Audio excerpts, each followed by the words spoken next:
함께 읽겠습니다. 너희에게 시작. 너희에게 인내가 필요함은 너희가 하나님의 뜻을 행한 후에 약속하신 것을 받기 위함이라. 잠깐 후면 오시리가 오시리니 지체하지 아니하시리라.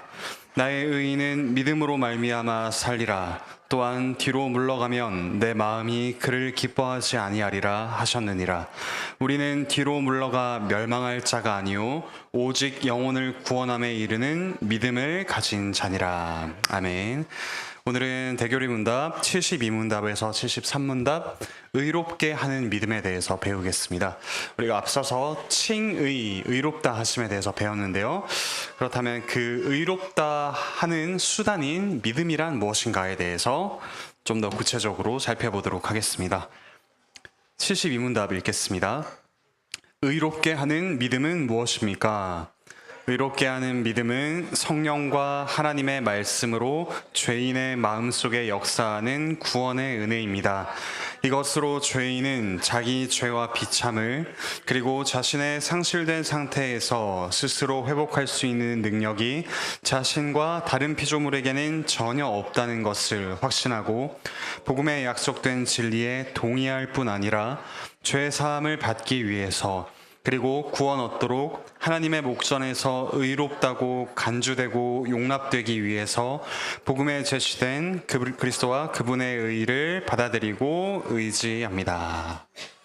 네, 의롭게 하는 믿음이 무엇인가 살펴보겠습니다. 대교리 문답에서는 이렇게 이야기하죠. 성령과 하나님의 말씀으로 누구의 마음속일까요? 네, 죄인입니다. 여전히 죄인의 마음속에 역사하는 구원의 은혜입니다.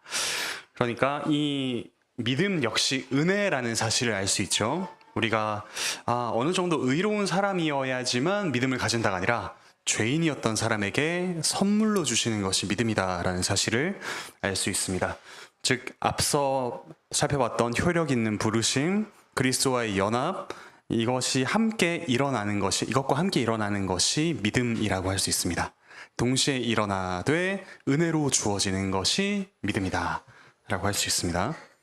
근데 이 믿음은 어떻게 하나님께서 우리에게 주시는가? 첫 번째로 성령으로 주십니다. 성령님께서 우리에게 선물로 주시죠. 에베소서 1장 17절부터 19절 같이 읽겠습니다. 시작.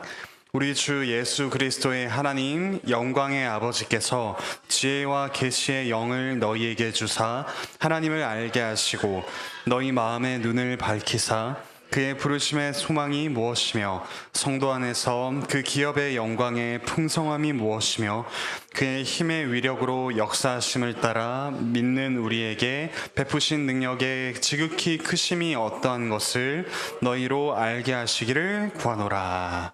이걸 알게 하시는 분이 누구시냐면 성령 하나님이십니다.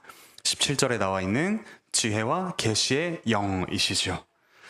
성령님께서 우리에게 이런 믿음을 일으키시는데, 그런데 반괄호 1번, 우리 한 줄 위에 반괄호 1번에 구원의 은혜라고 했습니다. 이 믿음을 구원의 은혜라고 했다는 것은 우리가 일반적으로 가지고 있는 기능으로서의 믿음과 조금 다르다는 겁니다.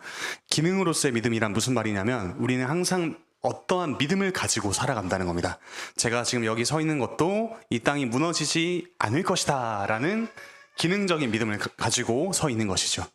하지만 하나님을 믿는 믿음이란 구원받게 하는 특별한 믿음이다 라고 우리가 좀 이해할 필요가 있겠습니다. 그러니까 은혜가 필요한 믿음이죠. 성령님께서 이 믿음을 주시고 또한 성령님께서 무엇을 가지고 우리에게 믿음을 주시냐면 하나님의 말씀으로입니다. 동그라미 2번 하나님의 말씀으로 성령님께서 우리 안에 일으키시는 것이 믿음입니다. 디모데후서 3장 15절 말씀 같이 읽겠습니다. 시작. 또 어려서부터 성경을 알았나니 성경은 능히 너로 하여금 그리스도 예수 안에 있는 믿음으로 말미암아 구원에 이르는 지혜가 있게 하느니라. 여기서 말하는 성경은 무슨 성경일까요? 기본적으로 구약 성경입니다. 아직 신약 성경이 정립되기 전에 성경을 가리키는 말은 모두 구약 성경입니다. 그러니까 우리는 흔히 구약은 율법으로만 생각을 하기가 쉬운데 구약에도 우리에게 믿음을 일으키는 복음이 들어있다라는 사실을 기억할 필요가 있겠습니다. 오늘 말씀도 그리스도께서 우리를 위해 오실 것이라는 복음이 들어있는 말씀이었죠. 그리고 로마서 10장 17절 같이 읽겠습니다. 시작. 그러므로 믿음은 들음에서 나며 들음은 그리스도의 말씀으로 말미암았느니라. 네, 믿음을 일으키는 두 가지 방편, 성령 하나님 그리고 말씀이다라고 할 수 있겠습니다. 자, 그럼 이 믿음이라는 것을 우리 칼빈 선생님이 어떻게 정의를 내렸는가? 기독교 강요에 이렇게 정리가 되어 있습니다. 같이 한번 읽어볼까요? 우리를 향하신, 시작. 우리를 향하신 하나님의 선하심을 아는 확고하고도 분명한 지식으로서 그리스도 안에서 값없이 주신 약속의 진리에 근거하는 것이며 성령으로 말미암아 우리의 지성에 계시되고 우리의 마음에 인쳐진 것이라고 합니다. 자, 이 믿음의 대상이 무엇이죠? 하나님의 심판하심입니까? 하나님의 진노하심?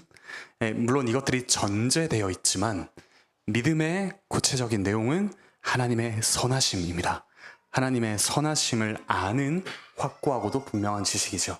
그러니까 우리가 구원받게 하는 믿음, 의롭다 하는 믿음은 하나님께서 우리에게 선하시다라는 사실을 믿는 믿음이죠. 사실 우리가 죄인이라는 사실은 복음이 없어도 어느 정도는 알 수 있습니다. 그렇죠? 내가 나쁜 사람이다. 나쁜 마음을 품었다는 건 어느 정도는 알 수 있지만 구원받게 하는 믿음, 의롭게 하는 믿음은 하나님이 선하신 분이시다라는 성경의 특별한 계시가 아니고서는 가질 수가 없습니다. 그리고 여기서 좀 구체적으로 살펴볼 표현들이 많은데 쭉 뒤로 가면서 이 내용들을 좀 풀어가 보도록 하겠습니다. 자, 그런데 이 문답에서 믿음의 어떤 주요 내용들을 쭉 이야기하면서 크게 부정적인 부분과 긍정적인 부분으로 나뉜다는 걸 알 수 있습니다. 부정적인 부분은 먼저 제가 이렇게 표현했는데요. 철저한 절망이 있어야 된다라는 겁니다. 심지어 이 철저한 절망에 대해서 이 문답에서는 확신이라는 표현으로 사용합니다. 이 부정적인 내용을 확신한다. 어떤 걸 확신하는가? 자기 죄와 비참입니다. 괄호 안에 들어갈 말은 죄 그리고 비참입니다. 요한복음 16장 8절에서 9절 같이 한번 읽어보겠습니다. 시작. 그가 와서 죄에 대하여 의에 대하여 심판에 대하여 세상을 책망하시리라. 죄에 대하여라 함은 그들이 나를 믿지 아니하며, 이 그가 누구냐면 성령 하나님이십니다. 성령 하나님께서 우리 안에서 말씀을 계시해 주실 때, 깨닫게 하실 때 죄에 대해서 깨닫게 하십니다. 그러니까 우리 죄와 비참이 막연하게 아는 정도, 그냥 내가 어느 정도 나쁜 사람이 내가 아니라 하나님 앞에 죽어 마땅한 사람이다, 아무런 답이 없는 사람이다 라는 절망적인 죄와 비참을 확신하는 데까지 이르는 것이죠. 그러니까 이 믿음은 1차적으로 우리 자신에 대한 절망이 포함이 됩니다. 그리고 단순히 우리가 죄를 지었다는 사실에 절망하는 것뿐만 아니라 반괄호 2번을 보시면 이런 우리가 스스로를 구원할 수 있는 능력이 없다는 것도 확신합니다. 그래서 괄호 안에 들어갈 말 무능력입니다. 이런 우리가 스스로 혹은 다른 어떤 피조물을 통해서 우리 자신을 구원할 수 있는 능력이 전혀 없다는 완전한 절망함이 필요합니다. 그래서 이 복음설교, 베드로의 복음설교를 듣고 이스라엘 사람들이 이런 반응을 보였죠. 사도행전 2장 36절입니다. 같이 읽겠습니다. 시작. 그들이 이 말을 듣고 마음에 찔려 베드로와 다른 사도들에게 물어 이르되, 형제들아, 우리가 어찌할꼬 하거늘. 답이 없는 자신의 상태, 그리고 자신의 죄를 깨닫고 자신이 답이 없음을 깨달은 사람들의 당연한 반응입니다. 어찌할 방법이 없다는 것입니다. 이런 자신에 대한 철저한 절망과 더불어서 이제 긍정적인 면이 있죠. 우리에게 전적인 소망 역시 이 믿음의 중요한 요소입니다. 그런데 이 전적인 소망은 믿음의 괄호 안에 들어갈 말 행위가 아니라 우리가 믿는다는 그 행위, 그래서 내가 얼마나 잘 믿느냐라는 믿음의 행위가 아니라 믿음의 대상의 확실함에 달려 있습니다. 우리가 믿는 분, 그분의 말씀이 누구고 무엇이냐에 따라서 우리가 얼마나 큰 소망을 가질 수 있느냐가 결정이 됩니다. 이 전적인 소망을 살펴보겠습니다.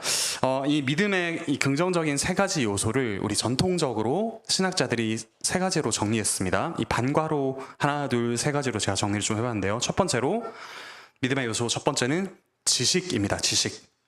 네, 우리가 알지도 못하는 대상을 믿을 수가 없지요. 지식을 가져야 합니다. 하나님은 누구이신가? 그리고 그분의 약속은 무엇인가 알아야지만 믿을 수가 있습니다. 그래서 이것을 이렇게 표현해 볼 수도 있겠습니다. 3인칭이라고 할 수 있죠. 그것이 무엇인가? 그분이 누구인가? 라는 객관적인 지식이 우리에게 필요합니다. 고린도전서 1장 21절 같이 읽겠습니다. 시작. 하나님의 지혜에 있어서는 이 세상이 자기 지혜로 하나님을 알지 못하므로 하나님께서 전도에 미련한 것으로 믿는 자들을 구원하시기를 기뻐하셨도다. 이 하나님에 관한 지식은 우리의 지혜로 알 수 없는 것이죠. 하나님께서 알려주셔야지만 알 수가 있습니다. 하나님의 관한 지식이라고 할 수 있죠. 하나님은 어떤 분이신가? 그분의 약속은 무엇인가? 그런 의미에서 우리의 믿음은 결코 맹목적일 수가 없습니다. 그냥 믿어.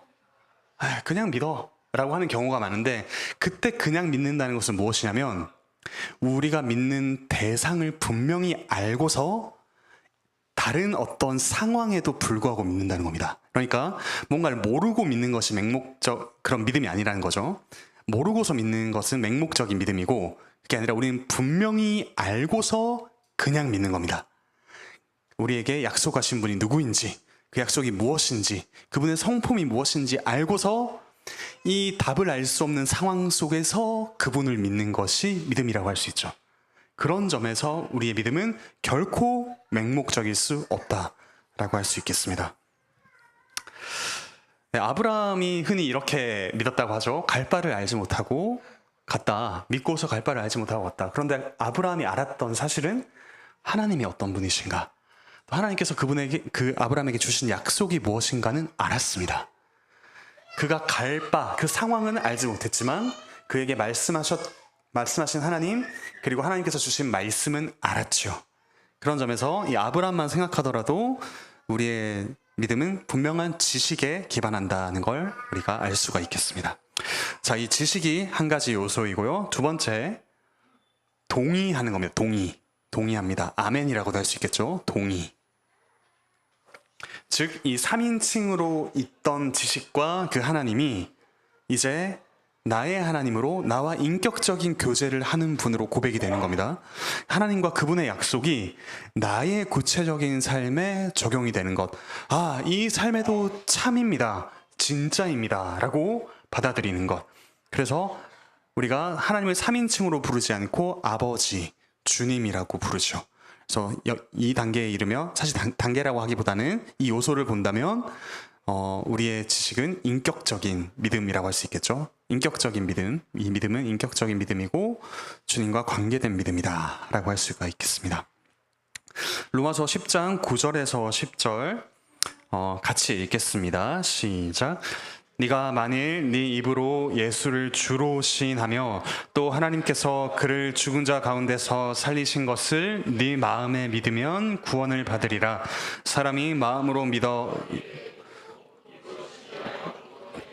예수를 주로 시인한다는 건 내 삶의 주인이십니다. 그리고 온 세상의 주님이십니다. 우리의 구주이십니다라고 나와의 관계 속에서 그분을 고백하는 거죠. 그 점에서 동의는 또 중요한 믿음의 요소라고 할 수가 있겠습니다. 이 동의하는 믿음,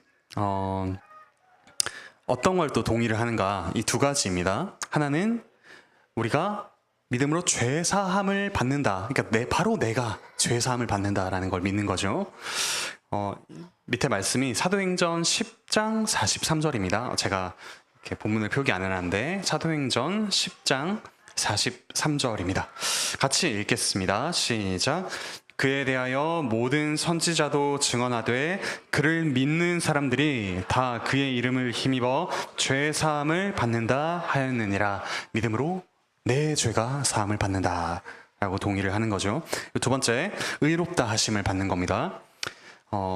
갈라디아서 2장 16절 앞부분만 좀 인용해봤습니다. 같이 읽겠습니다. 시작. 사람이 의롭게 되는 것은 율법의 행위로 말미암음이 아니요 오직 예수 그리스도를 믿음으로 말미암는 줄 알므로 우리도 그리스도 예수를 믿나니. 네, 바로 내가 하나님 앞에 의롭다고 인정을 받는다라는 걸 받아들이는 거죠. 그런 점에서 이 우리가 믿음의 내용, 죄사함과 의롭다함, 이걸 이렇게 표현해 볼 수 있겠습니다. 마치 가장 작은 죄조차도 한 번도 짓지 않은 것처럼 우리가 하나님께 용서받고, 그리고 마치 모든 면에서 항상 최고의 수준으로 의롭게 살아간 것처럼 하나님께서 나를 인정해 주시는 겁니다. 다시 말씀드리면 마치 가장 작은 죄도 한 번도 저지르지 않은 것처럼 하나님께서 우리 죄를 용서해 주시고, 모든 상황에 모든 면에서 가장 높은 수준으로 항상 의롭게 살았다고 하나님께서 인정해 주시는 겁니다. 마치 누구처럼? 예수 그리스도처럼 우리를 보아주시는 것. 그것이 바로 우리가 동의하는 내용입니다. 이 지식과 동의, 그리고 세 번째는 신뢰입니다. 신뢰하는 거죠. 신뢰 또는 확신이라고도 합니다. 신뢰하는 것, 의지하는 것이라고도 할 수 있겠습니다.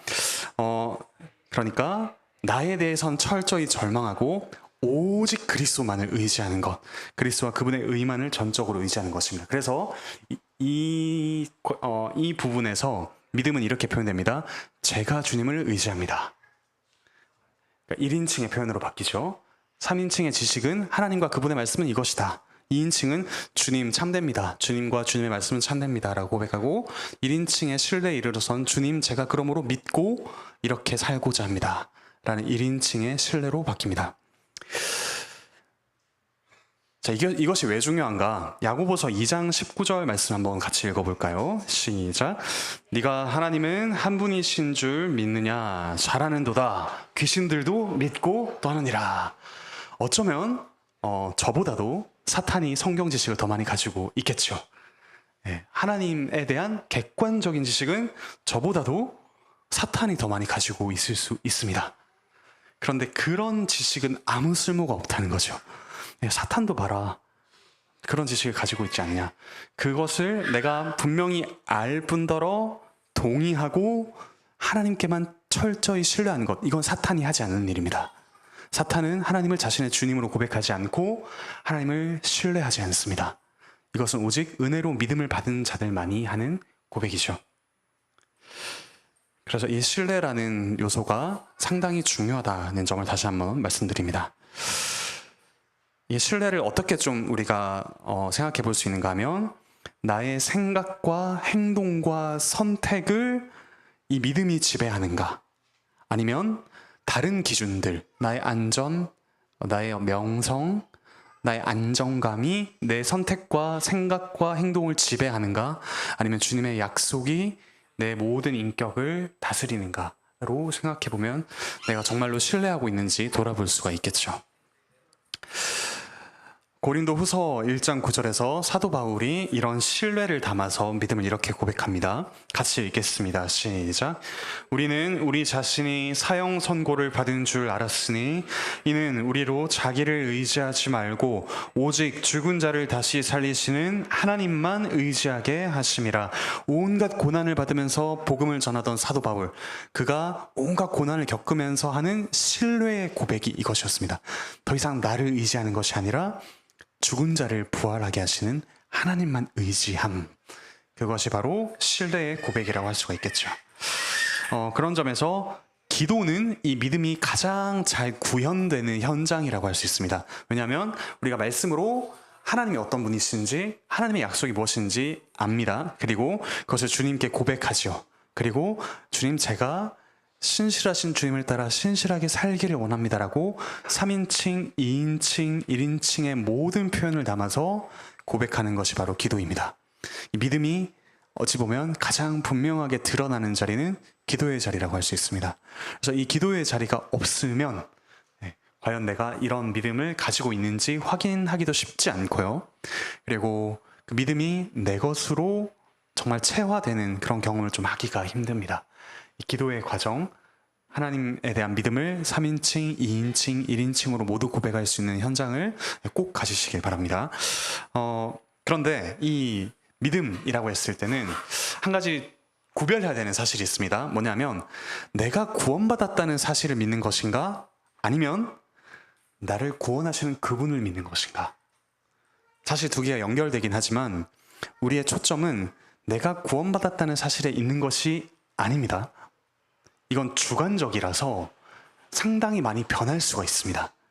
우리 객관적인 요소, 나를 구원하신 그분을 계속해서 바라보는 것, 그것이 믿음의 비결이라고 할 수 있을까요? 어쨌든 믿음에서 중요한 요소입니다. 내가 구원받았는지 안 받았는지 확인하는 것, 의심하는 것, 혹은 살펴보는 것 중요하지만 이보다 더 중요한 것은, 그리고 이걸 가능하게 하는 것은 우리를 구원하신 그분을 바라보는 것. 그래서 그분에 대한 믿음이란 걸 기억할 필요가 있겠습니다. 네. 그런데 또 우리가 지식, 동의, 신뢰를 살펴봤죠. 그런데 이 세 가지가 따로 분리되어 있는 것이 아니라 동시에 작용하고 또 모두 다 있어야 되는 겁니다. 같은 믿음의 다양한 어떤 부분들을 우리가 좀 살펴보는 거지, 이게 따로따로 떨어져 있으면 사실은 믿음이 아니라고 할 수가 있겠죠. 의롭다 하는 믿음이 아니라고 할 수 있습니다. 그래서 우리는 전인격적인 믿음으로 믿습니다. 자, 이어서 73문답 한번 읽어보겠습니다. 믿음이 죄인을 하나님 목전에서 어떻게 의롭게 합니까? 믿음이 죄인을 하나님 목전에서 의롭게 하는 것은 믿음에 항상 수반하는 믿음의 열매인 선행 때문이 아닙니다. 믿음의 은혜나 믿음에서 난 그 어떤 행위가 칭의를 위해서 죄인에게 전가되기 때문도 아닙니다. 다만 믿음은 죄인이 그것으로 말미암아 그리스도와 그분의 의를 받아들이고 적용하는 도구이기 때문입니다. 네, 여기서 분명히 구별을 하죠. 믿음 자체가 공로가 되거나 혹은 어떤 공로로 될 만한 것들을 생산해내는 어떤 근원은 아니다라고 합니다. 믿음 자체가 하나님께 받아들여질 만한 공로가 되거나 공로를 생산하는 근원은 아니다라고 합니다. 그런 점에서 로마서 3장 28절은 믿음과 무엇을 대비시킬까요? 행위를 대비합니다. 믿음과 행위. 그러니까 믿음은 이런 행위와는 다른 것이다 라고 이야기하는 거죠. 공로로 인정받는 행위가 아니라는 걸 지금 대비하고 있는 겁니다. 로마서 3장 28절 같이 읽겠습니다. 시작. 그러므로 사람이 의롭다 하심을 얻는 것은 율법의 행위에 있지 않고 믿음으로 되는 줄 우리가 인정하노라. 그리고 루터는 바로 이 구절에 믿음으로라는 말 앞에 솔라라는 말을 붙여서 솔라피데, 오직 믿음으로 우리가 의롭다함을 받고 구원받는다라고 이야기를 했습니다. 이 구절이 솔라피데의 좀 근거 구절이라고 이해하시면 되겠습니다. 믿음은 행위가 아니다. 그렇다면 믿음은 무엇인가? 반가로 2번. 믿음은 행위라는 열매를 맺는 가지라고 할 수가 있겠죠. 믿음은 행위라는 열매를 맺는 가지라고 할 수 있겠습니다. 다음 페이지 에베소서 2장 8절부터 10절 함께 읽겠습니다. 시작. 너희는 그 은혜에 의하여 믿음으로 말미암아 구원을 받았으니 이것은 너희에게서 난 것이 아니요 하나님의 선물이라. 행위에서 난 것이 아니니 이는 누구든지 자랑하지 못하게 함이라. 우리는 그가 만드신 바라 그리스도 예수 안에서 선한 일을 위하여 지으심을 받은 자니 그 일은 하나님이 전에 예비하사 우리로 그 가운데서 행하게 하려 하심이라. 선물로 받은 믿음이 먼저죠. 그리고 그 믿음은 이 선한 일과 그 가운데서 행하는 우리의 삶으로 나타납니다. 그런 점에서 믿음은 선물이지 공로가 아닙니다. 다만 선한 행위를 낳는 가지라고 할 수가 있겠습니다. 믿음은 반드시 선행을 낳습니다. 자, 그리고 믿음은 문답에서는 도구라는 말을 사용합니다. 그러니까 믿음은 근거가 아니라, 우리 신앙의 선배들이 주의했던 말은 근거입니다. 믿음은 근거가 아니라 도구라고 합니다. 도구. 믿음 그 자체에 대단한 힘이 있어서도 아니고, 믿음의 대상이자 믿음을 통해 일하시는 분 때문에 우리가 의롭다함을 받는다는 뜻이죠. 자, 이 문답에서 두 가지로 나눕니다. 믿음은 첫 번째로 그리스도와 그분의 의를 수용하는 도구입니다. 수용. 네, 거란에 들어갈 말 수용입니다. 네, 밑에 아래에 인용된 두 가지 문장은 존 머레이라는 그 웨스트민스터 신학교 교수분이 쓰신 구속이라는 책에서 제가 좀 따왔습니다. 같이 한번 첫 번째 문장 읽어보실까요? 시작. 그리스도를 믿는 믿음이 우리를 구원하는 것이 아니라 그리스도께서 믿음을 통해 우리를 구원하신다. 네. 그리스도께서 믿음을 통해 우리를 구원하신다. 그래서 그분이 자기를 내어주시는 수단, 도구라고 할 수가 있겠죠. 그리고 밑에 문장 읽어보겠습니다. 시작. 믿음은 믿음 그 자체가 아닌 그리스도만을 주목하고 바라보게 한다. 그리스도야말로 믿음의 근원적인 대전제인 것이다. 예. 믿음은 손가락이라고도 할 수 있겠습니다. 예. 손가락을 주목해라고 하면서 이렇게 내비치지 않죠. 가리키는 것을 보게 만드는 손가락이라고 할 수가 있겠습니다. 근데 문제는 자기를 가리킬 때 죄가 생기는 거죠. 그리스도를 가리키는 믿음. 그리고 그리스도와 그분의 의를 수용할 뿐만 아니라 그리스도와 그분의 의를 적용하는 도구이기도 합니다. 네, 밑에 반괄호 안에 들어갈 말 적용입니다. 그리고 그리스도가 주님입니다 라고 끝나는 것이 아니라 구체적으로 내 삶에서 그 믿음이 적용되게, 그리스도의 의가 드러나도록 적용되게 하는 거죠. 그래서 믿음은 하나님께서 주신 괄호 안에 들어갈 말 선물입니다. 1차적으로는 선물이 맞습니다. 그런데 하나님께서 주신 선물을 그래 그냥 너 이거 가지고 있어라고 하지 않으시고 주신 선물을 사용하게 하십니다. 그런 점에서 믿음은 선물이자 사명입니다. 괄호 안에 들어갈 말 사명이라고 할 수 있습니다. 믿음을 지켜가는 것, 믿음대로 살아가는 것, 그것이 믿음을 선물로 받은 자에게 주어진 사명이죠. 믿음은 선물이자 사명입니다. 네, 밑에 말씀들 한번 읽어보겠습니다. 히브리서 11장 6절입니다. 시작. 믿음이 없이는 하나님을 기쁘시게 하지 못하나니 하나님께 나아가는 자는 반드시 그가 계신 것과 또한 그가 자기를 찾는 자들에게 상 주시는 이심을 믿어야 할지니라. 우리 하나님과 교제할 때, 하나님께 나아갈 때 어떤 믿음을 자꾸 사용해야 하냐면 하나님께서 계신다는 사실, 그리고 그분이 그분을 찾는 자에게 반드시 좋은 것을 주신다는 사실을 믿는 믿음으로 나아가야 된다는 거죠. 하나님과의 관계에서 믿음을 사용하는 것입니다. 그리고 디모데전서 6장 12절은 더 강하게 이렇게 이야기합니다. 같이 읽겠습니다. 시작. 믿음의 선한 싸움을 싸우라. 영생을 취하라. 이를 위하여 네가 부르심을 받았고 많은 증인 앞에서 선한 증언을 하였도다. 믿음의 선한 싸움을 싸우라 라고 합니다. 믿음은 선물이니까 가만히 있어 라고 하지 않고 선한 싸움을 싸우라 라고 합니다. 치열한 현장에서 믿음을 가지고 살아라 라고 하시죠. 그리고 호세아서 6장 3절에서도 또한 이 믿음을 이렇게 사용할 것을 요청하십니다. 같이 읽겠습니다. 시작. 그러므로 우리가 여호와를 알자. 힘써 여호와를 알자. 그의 나타나심은 새벽빛같이 어김없나니 비와 같이 땅을 적시는 늦은 비와 같이 우리에게 임하시리라 하니라. 네, 암송하신 분도 계시겠죠.